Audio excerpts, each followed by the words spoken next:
Depois do dilúvio, quando as águas baixaram e o mundo recomeçou, as famílias descendentes de Noé começaram a se espalhar. A terra estava vazia, silenciosa, esperando para ser novamente preenchida por sons, passos e vidas. Os seres humanos reconstruíam suas histórias. Plantavam, criavam animais, levantavam casas simples, ensinavam seus filhos. Havia um ar de esperança no mundo novo. Com o passar das gerações, as pessoas começaram a migrar para uma grande planície na região de Sinar, um lugar amplo, fértil e propício para crescimento. Ali, uma multidão se estabeleceu. Ali, cidades começaram a nascer. Ali, uma ideia ousada começaria a surgir. E essa ideia mudaria o rumo da humanidade. Um dia, alguém disse: "Vamos fazer tijolos e queimá-los bem." Não era apenas uma frase prática. Era o início de um projeto grandioso. As pessoas perceberam que com tijolos resistentes e argamassa poderiam construir coisas muito maior do que antes. E assim, tijolo por tijolo, surgiu um sonho coletivo. Um sonho que tinha menos a ver com progresso e mais a ver com orgulho. Eles disseram: "Venham, vamos construir uma cidade e uma torre, cuja altura toque o céu. Assim faremos um nome para nós e não seremos espalhados pela terra." Era um plano ousado, ambicioso, mas também perigoso. Não era apenas uma torre, era um símbolo, um monumento ao ego humano. Um lembrete de que, quando o coração se afasta do Criador, tenta construir grandeza sem ele. As obras começaram, a poeira subia, os martelos batiam, tijolos eram empilhados em ritmo constante. Homens e mulheres olhavam para o topo crescente da torre com olhos cheios de orgulho.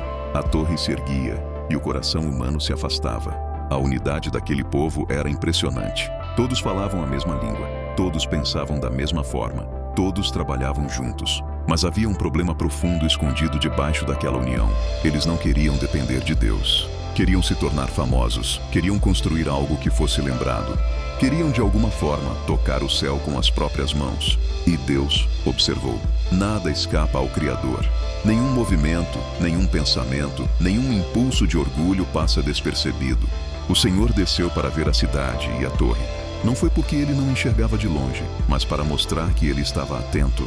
Ele viu a união, mas viu também o perigo. O perigo de um coração humano sem limites. O perigo de um poder sem direção divina. E então Deus disse algo profundo. Eles são um só povo e falam uma só língua. E agora nada lhes será impossível. Desçamos e confundamos a língua deles, para que não entendam mais uns aos outros. De repente, o som do trabalho cessou. Homens começaram a pedir ferramentas, mas o colega ao lado não entendia. Outros tentavam coordenar o trabalho, mas suas palavras eram estranhas, desconexas. A comunicação, que antes fluía como um rio, agora era um caos completo. Línguas se misturaram, a confusão se espalhou, o projeto parou. Sem conseguir se entender, os grupos começaram a se mover. Cada um seguia com aqueles que compreendia sua língua nova. E assim, de forma natural e inevitável, a humanidade se espalhou pela terra, exatamente como Deus havia planejado desde o início. A torre permaneceu inacabada, um colosso interrompido, um monumento à fragilidade do orgulho humano. Aquele lugar recebeu o nome de Babel, porque ali o Senhor confundiu a língua de todos, e dali os espalhou sobre toda a superfície da terra. A Torre de Babel não é apenas sobre um prédio que não terminou.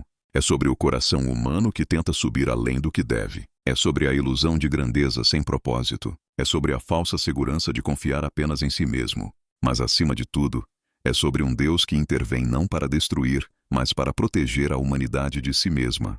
Porque, se aquele povo continuasse unido em orgulho, ele construiria muito mais do que uma torre. Construiria a própria ruína.